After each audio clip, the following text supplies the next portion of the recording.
Bismillahirrahmanirrahim. Bapak Ibu yang Allah muliakan, ikhwatal iman, alhamdulillahi hamdan katsiran tayyiban mubarakan fi kama yuhibbu rabbuna wa yarda.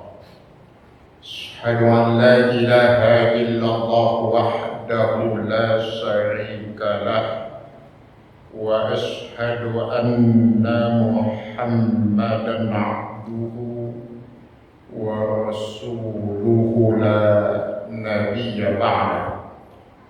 Allahumma salli wa sallim wa barik wa an'im ala nabiyyina Muhammadin wa ala alihi wa ashabihi wa man tabi'ahu bi ihsanin ila yaumiddin.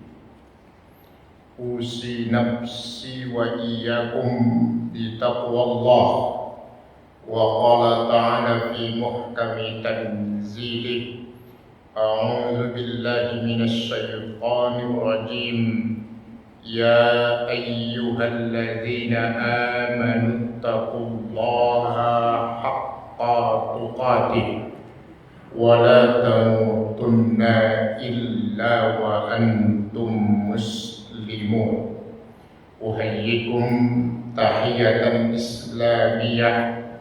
Assalamu alaikum warahmatullahi wabarakatuh.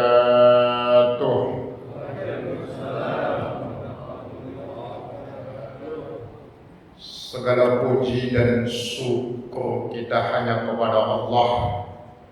Bapak Ibu yang Allah muliakan, ikhwatal iman, nikmat terbesar dalam hidup ini adalah ampunan Allah. Alhamdulillah, sampai pagi ini Allah masih mengucurkan ampunannya kepada kita, dan insya Allah ucuran ampunan ini akan diikuti rahmat Allah untuk diri kita, keluarga, dan seluruh umat Rasulullah sallallahu alaihi wasallam.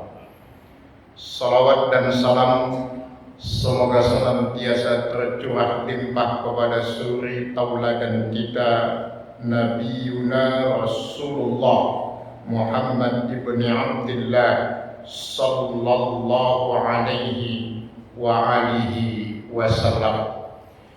Bapak Ibu yang Allah muliakan, salah satu sahabat Nabi yang dalam sejarah dikenal dengan sahibu sirrin Nabi, orang yang paling banyak tahu tentang Rasulullah, sebab semenjak beliau masuk Islam, beliau termasuk orang ke-6 yang masuk Islam, as-sabiqunal awwalun.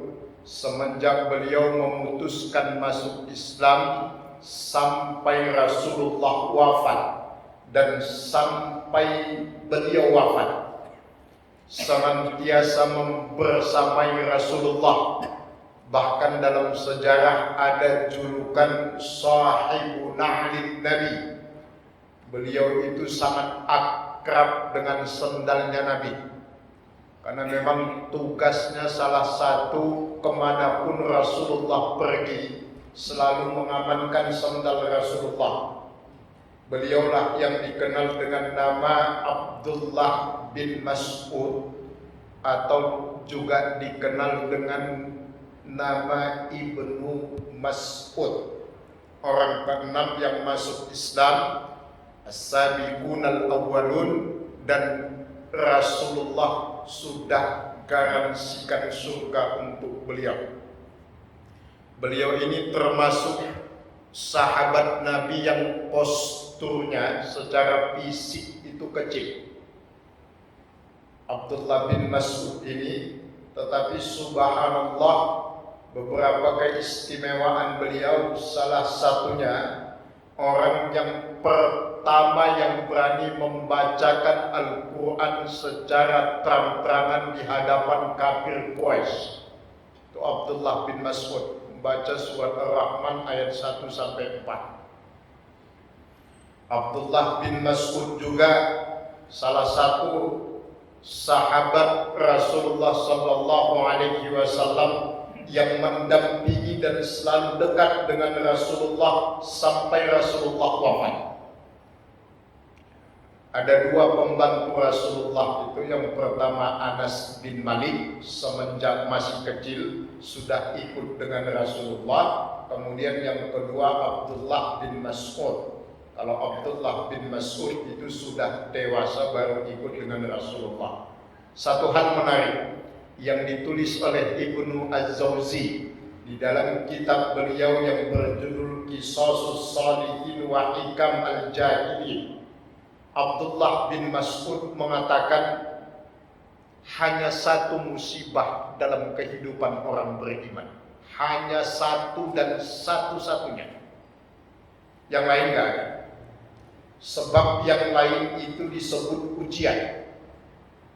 Apapun atau yang sedang, yang sudah, yang sedang, dan yang akan dirasakan oleh orang-orang beriman, pada hakikatnya itu adalah ujian dari Allah. Sebab itu bisa menjadi ladang penambah pahala dan bisa jadi momentum untuk pengampunan dosa.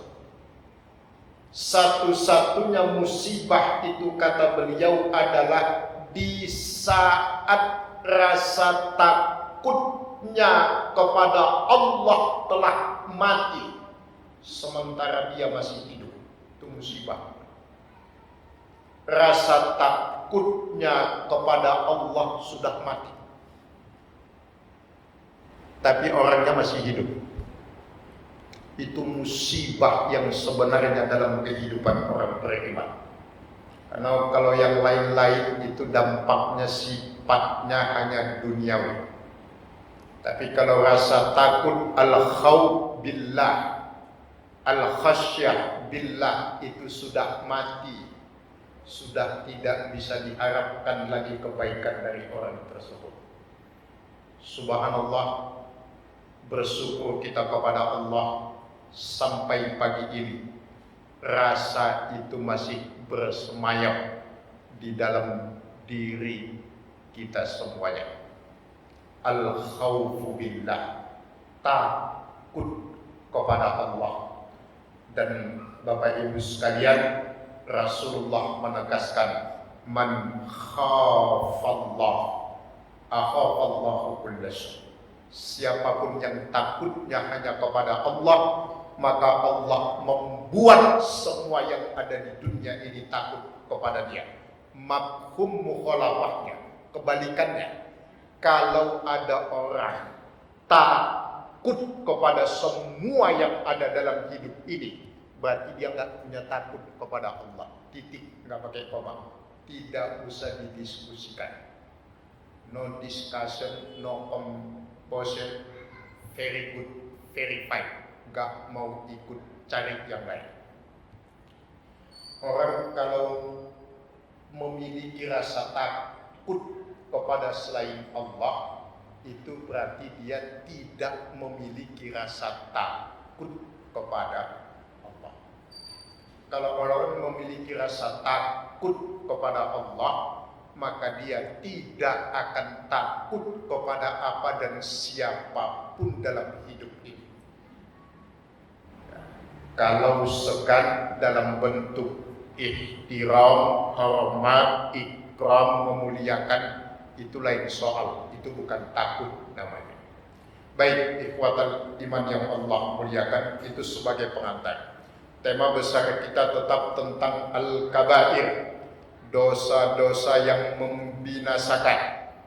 Pagi ini kita akan membahas dosa besar atau dosa yang membinasakan selanjutnya, yaitu menguping pembicaraan orang lain.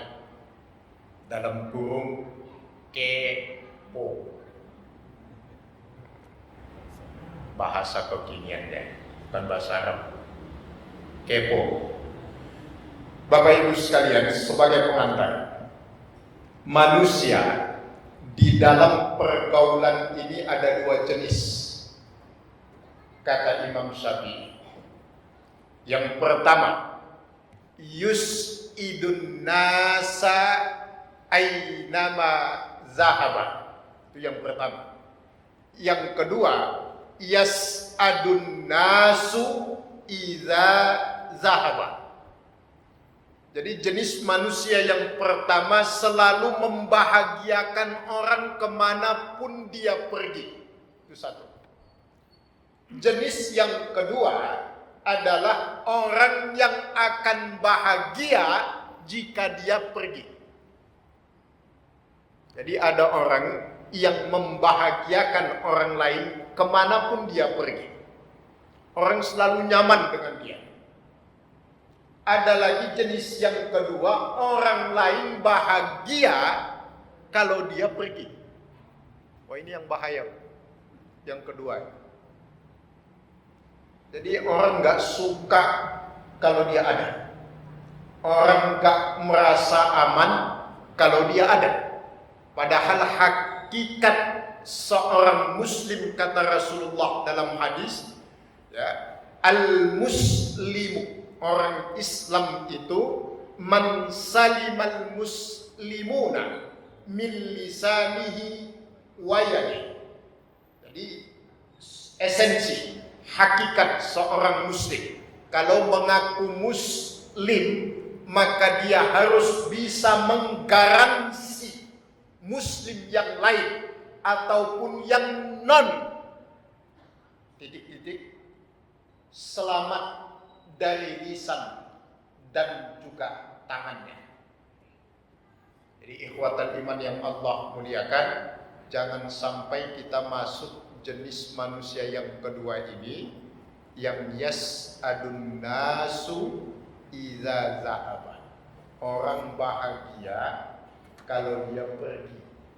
Mudah-mudahan kita yang pertama, kita bisa membahagiakan orang kemana pun kita pergi. Yang kedua, al-insanu madaniyun bit-tabi'. Ini dalam kitab Al-Muqaddimah Ibnu Khaldun, bahwa manusia itu memang makhluk sosial. Allah ciptakan sebagai makhluk sosial, bukan makhluk individualistik. Manusia tidak bisa hidup dengan sendiri. Sesombong apapun dia, sombong karena kekayaan, sombong karena pangkatnya, seakan-akan tidak butuh, tidak butuh kepada orang lain. Tunggu saja, pasti ada saatnya dia membutuhkan orang lain. Pasti. Kapan? Kalau udah mati, Pak. Mau sehebat apapun kalau udah mati, mungkin masih hidup nggak butuh sama orang lain. Semua fasilitas dia punya, nggak butuh lah sama orang lain. Iya, kita tungguin, kita lihat matinya. Benar nggak dia nggak butuh sama orang lain? Siapa yang mau mandikan, yang mau ngapain, yang mau nyolatkan, yang mau menguburkan, kalau bukan orang lain. Jadi hakikatnya ikhwatan iman yang Allah muliakan, kita ini makhluk sosial, tidak akan bisa hidup sendiri, dan kita melekat dalam kehidupan masyarakat. Artinya agama kita memerintahkan untuk bermuamalah dalam hidup ini. Maka ada hablum minallah, ada hablum minan nas.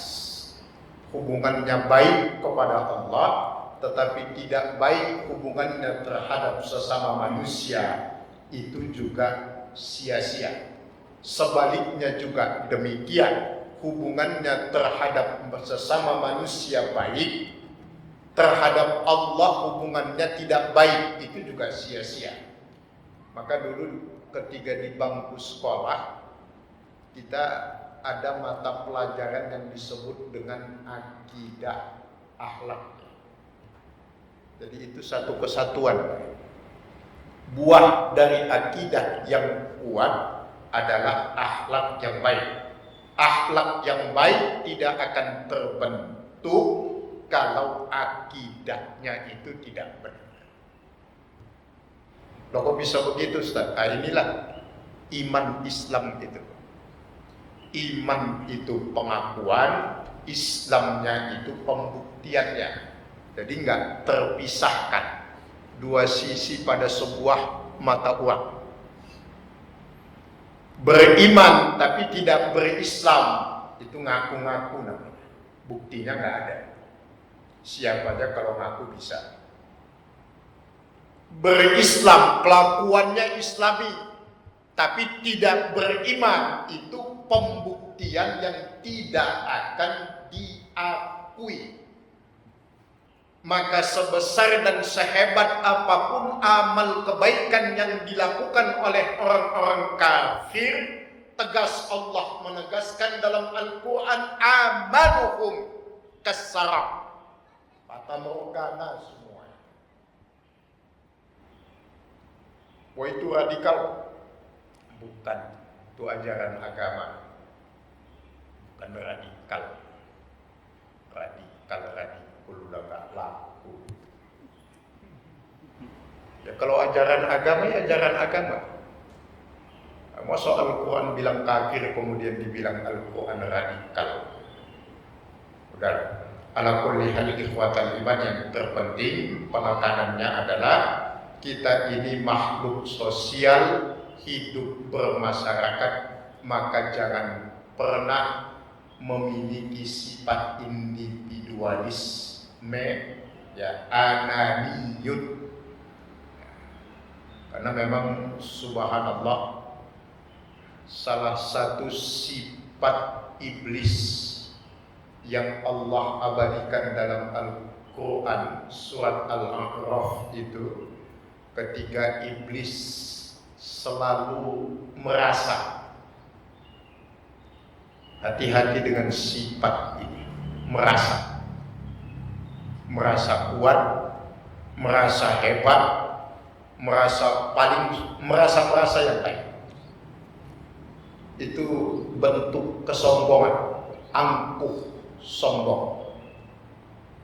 Kenapa sih kita ini nggak boleh merasa? Allah melarang kita ini untuk memiliki sifat yang demikian. Sebab sadarlah kita sesadar-sadarnya, kita semua, kita ini hanya salah satunya, bukan satu-satunya. Oh, saya kaya, iya, salah satu. Yang lebih kaya masih banyak. Jadi ikhwatan iman yang Allah muliakan, kita masuk kepada pembahasan apa hukum. Pertama kita definisikan dulu apa yang dimaksud menguping pembicaraan rahasia. Menguping itu mendengar dengan sengaja, baik secara langsung atau perantara pembicaraan orang lain yang orang lain tidak menyukainya kalau itu didengarkan. Jadi mendengar atau menguping dengan sengaja, biqasdin. Jadi ada unsur kesengajaan, baik secara langsung maupun dengan perantara pembicaraan orang lain yang orang lain tidak suka kalau itu didengarkan. Itu artinya menguping pembicaraan orang lain. Ini penjelasan dari Syekh Shalih Al-Utsaimin. Jadi ada unsur biqasdin dengan kesengajaan. Ancamannya luar biasa, ikhwatal iman. Hadis riwayat Imam Al-Bukhari di dalam kitab Sahih Al-Bukhari, nomor hadis 7042, 7042. An Ibnu Abbas radhiyallahu anhu qala Rasulullah sallallahu alaihi wasallam, man istama'a ila hadisi qaumin, barang siapa yang dengan sengaja menguping pembicaraan orang lain, fahum lahu karihun, sementara orang yang didengarkan pembicaraannya itu tidak suka, fahum lahu karihun subba fi uzunihi al-anaku yaumal qiyamah, maka kelak di hari kiamat Allah akan menuangkan ke dalam kedua telinganya, fi uzunaihi al-anaku, timah panas. Al-anaku itu timah panas. Subba fi uzunihi, atau dalam matan yang lain fi uzunaihi, di kedua telinganya timah yang panas. Subhanallah, ancamannya keras. Ini hadis riwayat Imam Al-Bukhari dari Ibnu Abbas radhiyallahu anhu. Jadi ikhwatal iman yang Allah muliakan, haram hukumnya. Artinya tidak boleh menguping pembicaraan orang lain dengan sengaja, yang mana orang yang bersangkutan tidak suka kalau pembicaraannya itu didengar. Jadi ada unsur pertama qasdun, kesengajaan. Yang kedua ada unsur al-karahah, ketidaksukaan. Yang dikuping, kita mendengarkan pembicaraannya itu tidak suka kalau pembicaraannya itu didengar. Tapi kalau yang bersangkutan tidak mempermasalahkan kalau perkataan didengarkan, itu tidak masuk dalam kategori ini. Jadi dua unsur, al-qasdu wal karahah, kesengajaan dan ketidaksukaan. Ada unsur kesengajaan dari yang menguping dan ada ketidaksukaan dari yang dikuping. Nah, inilah yang ditegaskan oleh Rasulullah sallallahu alaihi wasallam dalam hadis riwayat Imam Ibnu Majah dari Abdullah bin Umar, min husnil islamil mar'i tarkuhu ma la ya'nihi. Salah satu bentuk kebaikan Islam seseorang adalah meninggalkan apa yang bukan menjadi urusannya. Artinya, jangan pernah masuk ke dalam zona kehidupan pribadi seseorang. La tatadakhal fi amri sahsiyati mar'in. Jangan pernah memasuki zona kehidupan pribadi seseorang. Karena kalau sudah menyangkut zona kehidupan pribadi, aturannya jelas. Rasulullah menegaskan, faizas tansohaka fansah. Kalau dia minta nasihat, baru nasihat. Termasuk dalam urusan masalah rumah tangga orang lain. Yang paling rentan, karena kita ini memiliki tetangga, memiliki teman, memiliki sahabat, memiliki kolega dan seterusnya. Kalau itu menyangkut urusan pribadi, maka jangan coba-coba untuk masuk dan mencampuri, sebab setiap orang memiliki wilayah privasi masing-masing, dan itu juga sangat diapresiasi oleh agama kita. Sebab ikhwatan iman yang Allah muliakan, kenapa kita tidak boleh menguping pembicaraan orang lain? Kan itu pertanyaan. Kenapa kita tidak boleh mencampuri urusan orang lain? Dalam hadis riwayat Imam Muslim dari sahabat Abu Hurairah, Rasulullah menegaskan, tuba liman syaghalahu aibuhu an uyubin nas. Berbahagialah, kata Nabi, beruntunglah orang yang disibukkan oleh kekurangannya, tidak disibukkan oleh kekurangan orang lain. Kata Nabi, tuba, beruntung, berbahagia orang yang disibukkan dengan kekurangannya. Kadang-kadang gajah di depan mata nggak kelihatan.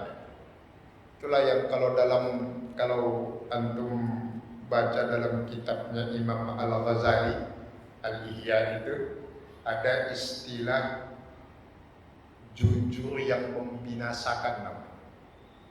Ini tentu istilah, bukan makna yang sebenarnya.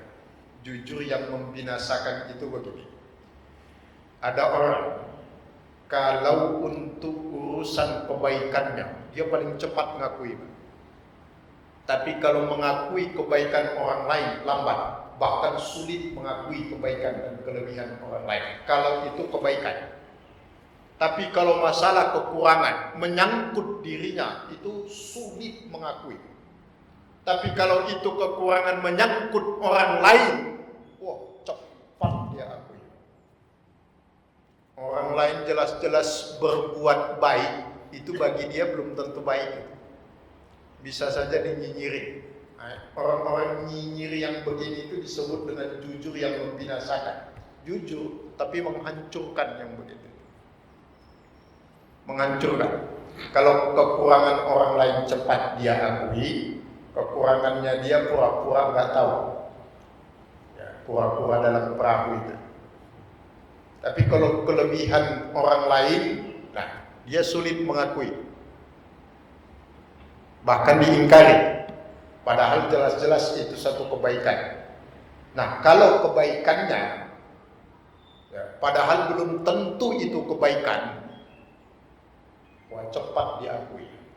Nah, ini metodologi atau cara setan dalam menggelincirkan manusia.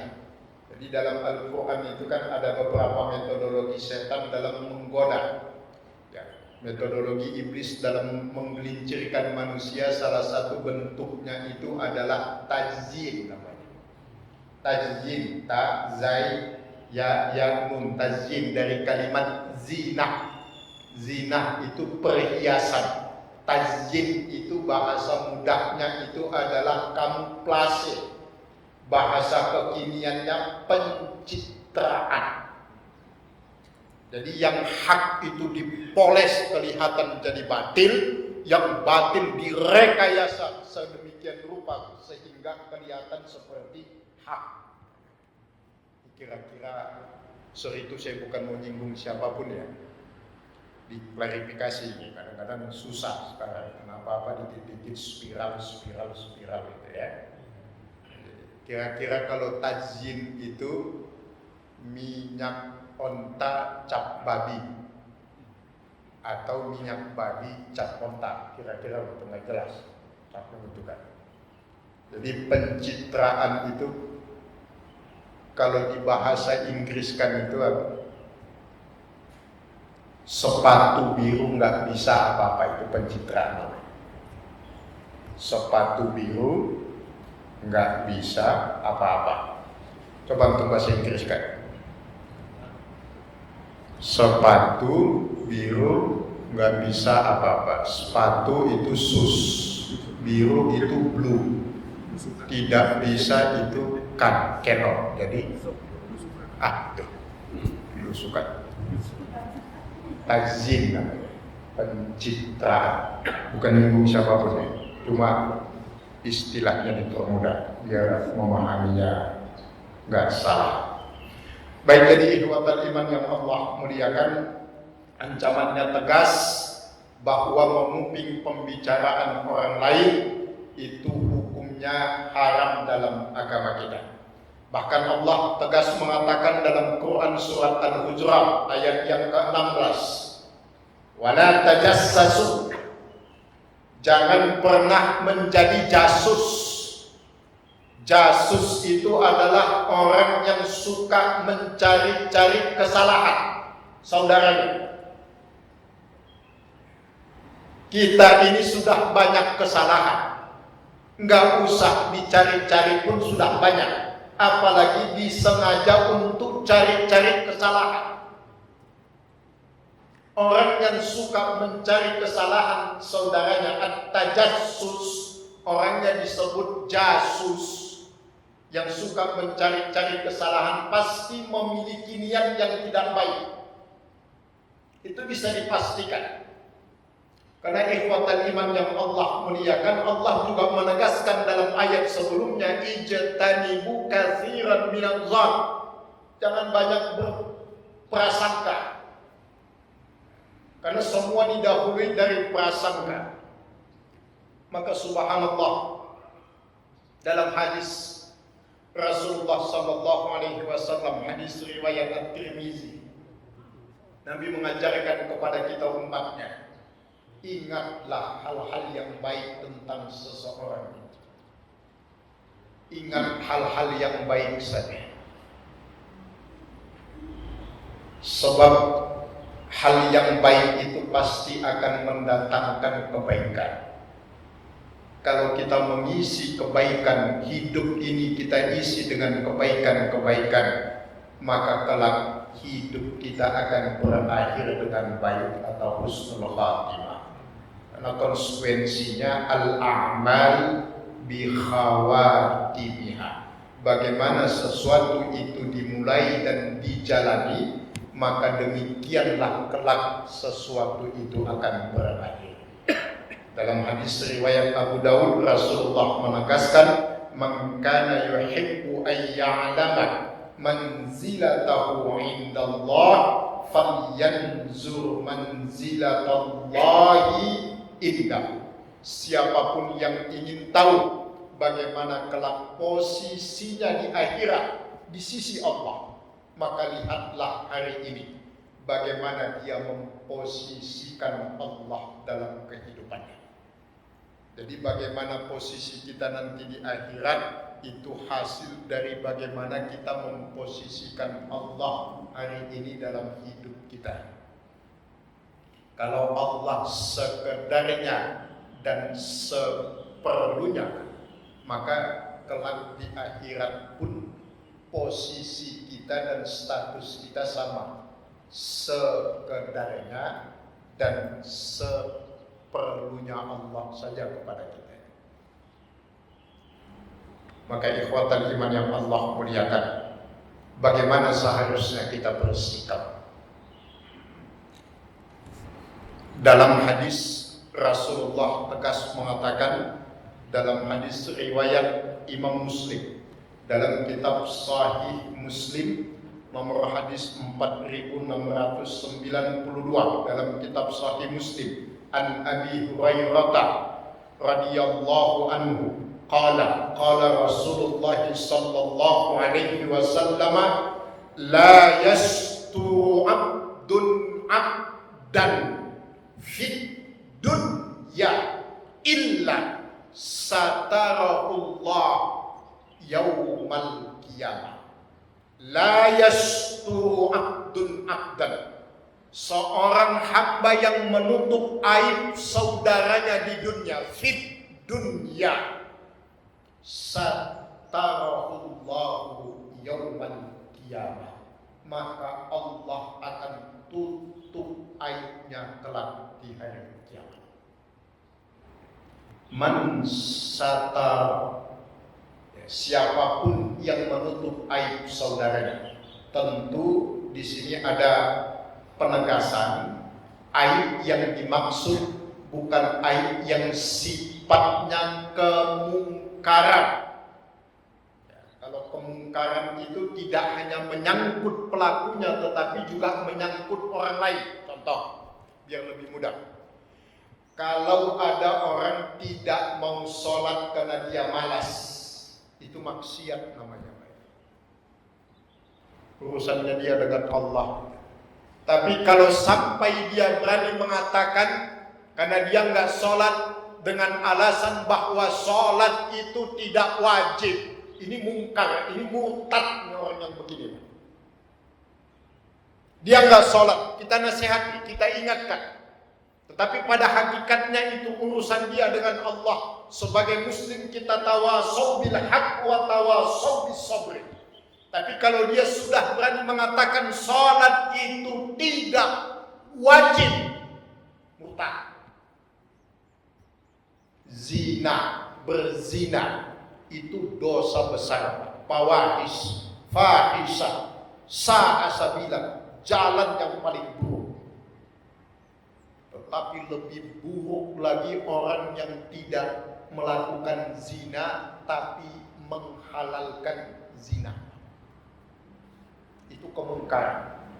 Jadi ikhwatal iman yang Allah muliakan, yang dimaksud oleh Rasulullah menutup aib itu aib yang sifatnya pribadi, bukan yang sifatnya kemungkaran.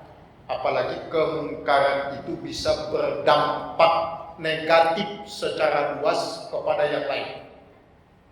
Ini khususnya menyangkut kepada para pemangku kepentingan yang Allah titipkan amanah di pundaknya. Boleh diprotes, boleh dikritisi, boleh. Kritis dalam Islam itu bukan nyinyir, tapi amrun bil ma'ruf nahyu anil munkar. Nahi munkar, amr ma'ruf nahi munkar. Jadi bukan nyinyir, bukan radikal, bukan. Jadi satrul uyub, menutup aib saudaranya di dunia, maka Allah akan tutup aibnya kelak di akhirat. Itu yang harus kita lakukan dalam pergaulan sehari-hari, wabil khusus terhadap sesama kaum muslimin. Jangan mudah-mudah untuk mengumbar aib saudaranya, apalagi itu menyangkut aib yang sifatnya pribadi. Bahkan yang menyangkut kemungkaran sekalipun ada tahapan-tahapan yang harus kita lakukan, tidak serta-merta mengungkap itu kepada khalayak. Ada tahapan bagaimana kita menasehati, mendekati secara persuasif, secara pribadi untuk menyampaikan. Kalau bahasa mudahnya membina. Kalau sudah dibina, nggak bisa juga. Silakan dilanjutkan titik-titik. Jadi ikhwatal iman yang Allah muliakan, sebagai penutup dari tema kita pada pagi ini tentang mengumping pembicaraan orang lain. Yang pertama, Rasulullah mengingatkan kepada kita dalam hadis yang diriwayatkan oleh Imam Abu Dawud dalam Sunan Abu Dawud. Rasulullah mengatakan, "Idza nataqas sabihu fala tujibhu fa inna khairal ijabati as-sukur." Kalau orang bodoh ngomong, nggak usah diladeni. Cara meladeninya yang paling baik kata Nabi, ya diam saja. Bodoh itu bukan orang yang nggak tahu. Kalau orang yang nggak tahu itu wajib dikasih tahu. Itu namanya jahilun basitun. Bodoh karena memang tidak tahu, wajib untuk dikasih tahu. Tapi bodoh yang dimaksud dengan kata safi, yang bentuk jamaknya supaha, gitu. Sapi itu adalah orang yang tahu tapi pura-pura nggak tahu dan nggak mau tahu. Itu kalau bahasa kekiniannya adalah orang yang cari makan dari memang gagal paham. Karena ada orang yang gagal paham, kita pahamkan. Yang susah itu adalah memahamkan orang yang memang cari makan dari gagal paham. Ya memang sengaja mau gagal paham. Kerjanya ya buat yang begitu gitulah. Memang kerjaannya begitu. Jadi memang responnya yang paling baik itu ya didiamkan kata Nabi. Jadi kalau dia bilang ada yang bilang gitu, umpama, mudah-mudahan enggak. Wah, kok suara gonggongan anjing kayak suara azan kayak gonggongan anjing. Umpama, saya nggak tahu, saya nggak ikuti beritanya. Umpama kalau ada yang begitu, ya diamkan saja lah.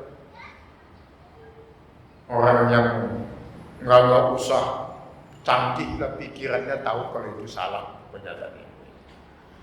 Justru makin diprotes, makin senang. Namanya kalau bahasa mantiknya itu orang namanya hubbul ra'i. Hubbul ra'i itu kalau bahasa medsosnya pansos. Wah, mosok sekelas mau pansos ya, namanya manusia. Semuanya punya interest kepentingan. Maka subhanallah ikhwatan iman, Nabi mengatakan idza nataqas sabihu fala tujibhu fa inna khairal ijabati as-sukut. Yang kedua, hadis riwayat Imam Ahmad, wala tujadil jahulan laisa yafhamu ma taqul. Jangan pernah berdebat dengan orang yang tidak mengerti apa yang Anda katakan. Karena itulah perdebatan yang paling buruk dalam hidup ini, meladeni orang yang tidak mengerti apa yang kita katakan. Maka ada istilah antatai wa anamai mata nantabi. Situ ngalor, yang satunya ngidul, yang satu ngalor, satunya ngidul, ngalor ngidul nggak ketemu. Kita ngomong apa, penafsirannya apa. Jangan diladeni kata Nabi. La tujadi, jangan bantah. Jangan bantah. Karena menghadapi orang yang begitu itu memang sudah keras hatinya.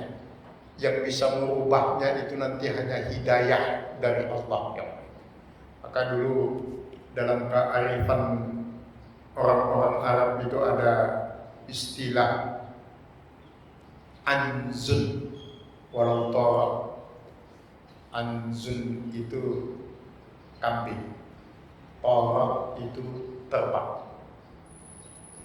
Jadi ada dua orang yang berdebat karena ada rumput di depan mereka goyang-goyang. Temannya bilang, burung tuh kambing. Kata teman yang satu lagi, burung, kambing, burung, kambing, burung, debat. Tiba-tiba burung terbang. Tuh kan burung apa saya bilang, bukan kambing. Itu loh terbang kok kambing. Iya, kambing terbang. Itulah yang disebut anzun walau torok. Udah salah, ngotot. Itu yang begitu itu nggak bisa dihadapin yang begitu dengan perdebatan. Nah itu jadil kata Nabi, jangan bantah, diamkan saja yang begitu. Orang yang begitu itu sudah summa qasat qulubuhum, udah mengeras hatinya. Bahkan kata Allah dalam Al-Quran, bal asaddu qaswah, sudah lebih keras daripada batu. Mana hidayah, ya tipikal Abu Jahal. Abu Jahal, jadi memang kalau Abu Jahal kan Sekelas Nabi aja mendakwahinya gak mempan, apalagi kita kan.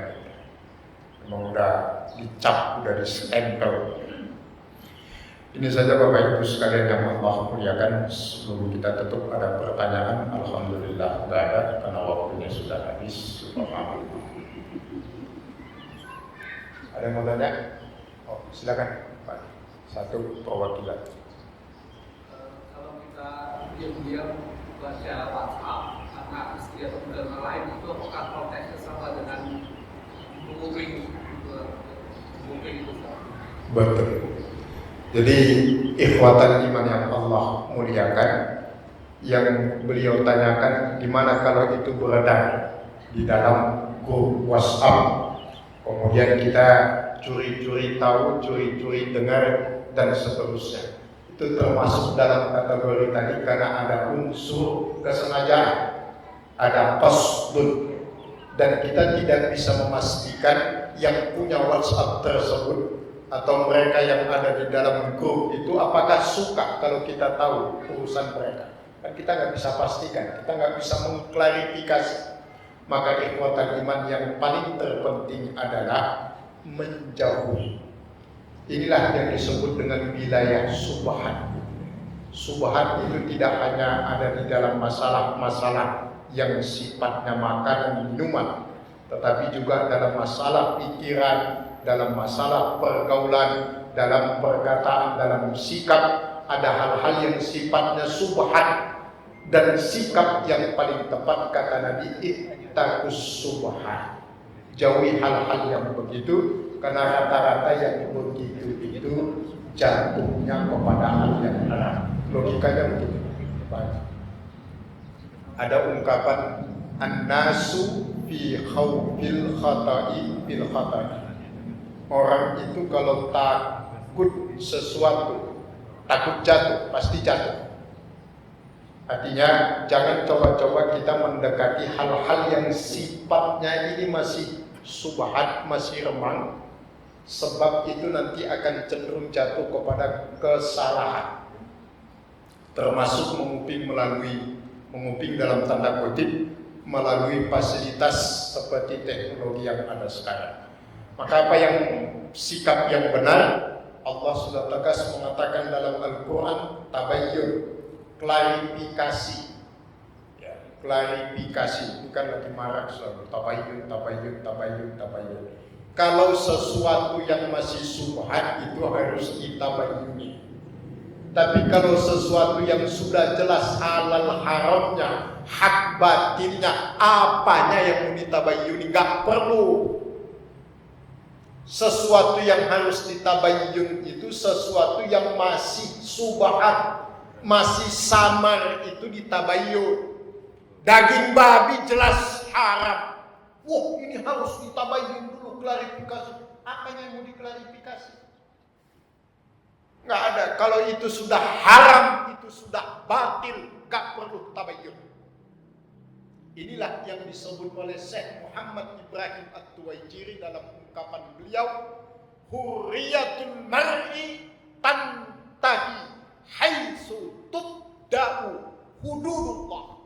Kebebasan manusia selesai, berhenti jika sudah dihadapkan kepada hukum-hukum Allah.